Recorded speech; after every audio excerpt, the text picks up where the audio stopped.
Bonny Files, research time, journalist.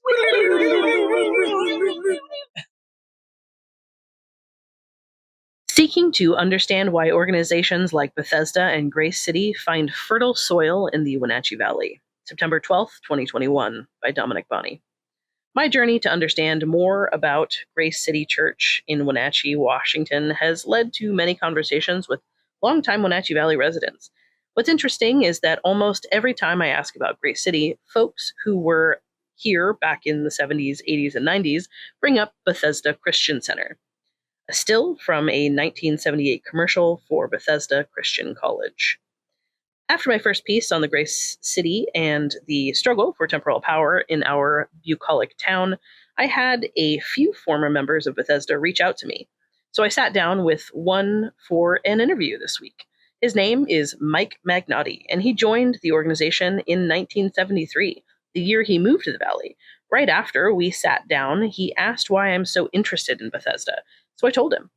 I want to understand why the Wenatchee Valley is such fertile soil for organizations like Bethesda and GCC.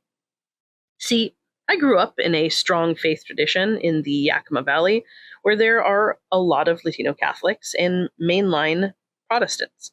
There's even a Latin Pentecostal congregation and an old Shaker church on the Yakima Reservation.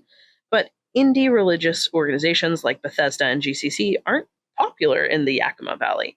If they do exist, their leaders are certainly not driving around in matching gold Cadillacs, urging their followers to sell their homes and give the money to the church, or trying to influence local politics and cozy up to elected officials. So I started the interview by asking him why he joined Bethesda. There was a lot of benefits to it. I mean, it kept me out of trouble. I met my wife there, but it was cultish, Magnotti said. They wanted to build an empire. They had a bookstore and a gas station. They had a school. The old Wells Fargo Bank was a school for a while. Some of it was good. Some of it wasn't. It ended up imploding because of money issues. Magnotti said Bethesda leadership was really into the concept of the prosperity gospel, which teaches that if you give money to God, in reality, his representatives on earth, you will be blessed with great wealth. You can read all about the fraud that brought Bethesda down in The God Biz by James Hott online, but here's one passage that briefly breaks down what happened. Bethesda Christian Center at Wenatchee, Washington, a gospel church, radio station, school, magazine, publishing house, college, and gasoline station, was jolted in 1980 when more than $1 million was reported missing, and Administrator James Erie was jailed on embezzlement charges. About $340,000 that members lent to the church has vanished, authorities said. So has nearly $1 million that members put into deals such as diamond investments. Magnotti and others I have spoken to say that Erie had an active role in the caper, but that Titus and the other leaders were attempting to scapegoat Erie and escape repercussions by shifting all the blame onto him. The leadership disbanded after that. The main leader, Larry Titus, first went to Ohio and ended up in Texas. He's still running a religious organization called Kingdom Global Ministries. Pulling up stakes and moving to another community to do it all over again, it's a pattern you'll see repeated over and over with charismatic indie sect leaders like Titus and Mark Driscoll, who moved to Scottsdale, Arizona, and set up Trinity Church after Mars Hill imploded in Seattle. According to this article, Driscoll's pattern of abusive leadership has continued there. Titus, in a 2016 video titled How to Lead Congregational Worship on Kingdom Global Ministries YouTube channel. Finding local news clips from Bethesda's implosion, as Magnotti described it, has been surprisingly difficult, and that's why sitting down with those who were personally involved is so important to understanding Bethesda and the context and history of fringe religious groups in the Wenatchee Valley. Each one is a little different and emphasizing different things for Bethesda. Things like money and personal image seem to be the main focus. He, Titus, has this idea that having wealth is somehow an indication of your relationship with God. I mean, if he saw my truck, see, that's the thing. If your truck's not clean, it's evidence that your relationship with God is poor, he said. The mindset was such that if you weren't dressed correctly and if your vehicle wasn't clean enough, that was a negative reflection on your relationship with the almighty creator of the universe.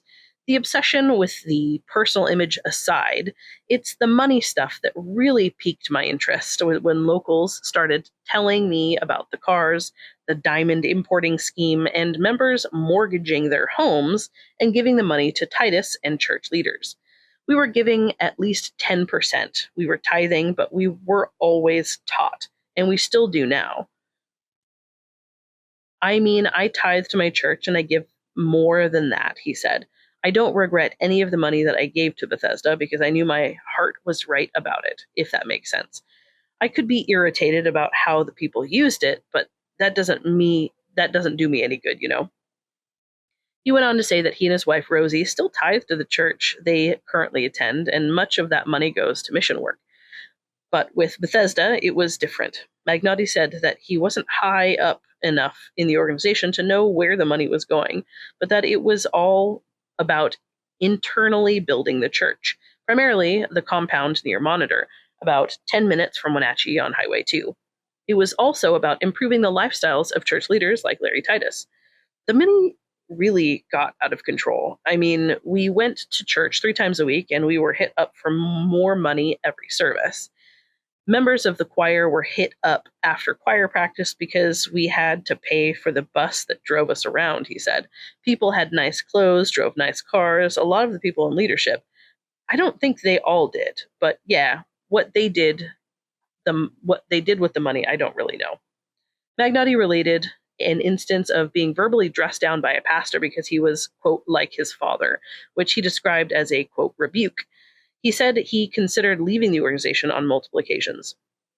There were times I was so irritated and frustrated, I wanted to just quit. I mean, I'm not making excuses. I was young, impressionable. I mean, this was my home, my family. This was my whole support system, he said.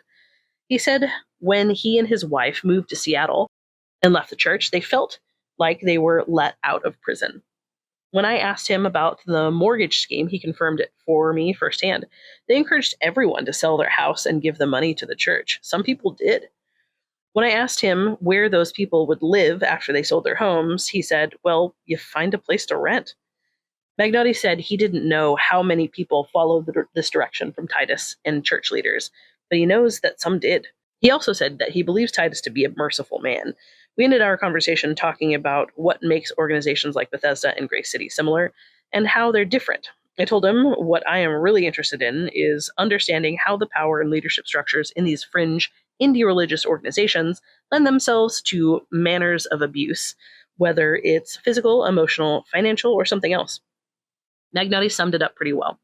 You're going to have a more successful church if you tell people what to do, if you set down rules, if you somehow establish that idea that you're the right ones. I'll get into the money angle of the Grace City story more in the future. One former member reported that Grace City Church founding pastor Josh McPherson would frequently jokingly extort members to pay my bills and told people to pay the church before covering their own household bills. That's for another time, though. For now, you can read more about Bethesda and another man's experience with that organization here. And if you'd like to watch a praise and worship service from Bethesda Christian Center recorded in 1978, you can do that here. Simple snapshot of the culture that organization was cultivating at the time. Do make sure to watch the Bethesda Bible College commercial at about the 20-minute mark. If you are a former member of Bethesda, Grace City, or any other indie religious organization in the Wenatchee Valley and want to tell me your story, please reach out via a direct message on Twitter. Hit that subscribe button to stay updated with us. And any sources we've used in today's episode are below or are available on our website at progressivedevilry.com.